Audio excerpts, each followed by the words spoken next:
Here's how we can make a stretcher out of the climbing rope.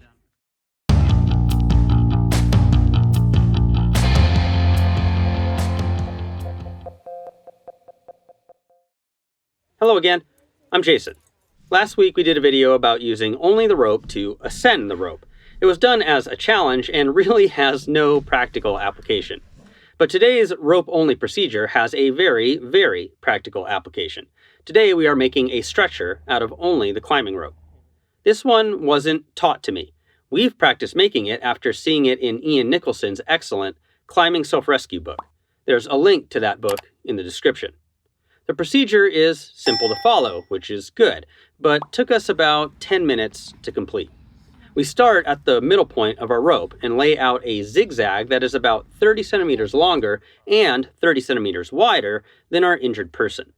We want to keep the loops tightly bunched or we will create gaps in the support structure. Now we take one end and bring it down one side of the stretcher, pausing at each bight to make a clove hitch and sliding that clove hitch over the bight. Again, we want to keep things pretty tight as each tightening of a hitch creates more slack in the support.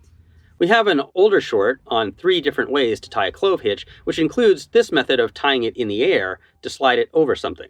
Of course, we do that on the other side using the other end of rope as well. Now we begin to wrap the free ends around the stretcher, moving them in the same direction and running the ends through the bights protruding from the clove hitches. Once we are near the end of one strand, we connect the tail to a bight. Here we're using a bowline with a small loop so as to not create too much slack. You can watch another older short we did on how to tie that knot.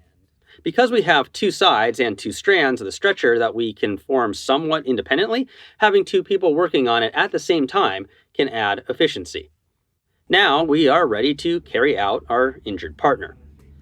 Have you been involved in an evacuation? If you feel comfortable, you can tell us the story in the comments. Thanks for watching this video. Please like, subscribe, and share if you want to support us. For more information, you can go to our website at www.shortguysbetaworks.com. If you want to see another practical application of using the rope to assist in evacuation, you can check out this short we did on a modified mountaineer's coil, or for all kinds of climbing safety procedures, you can check out our entire rock climbing safety series. We'll see you next week and keep on getting more out of that big outside.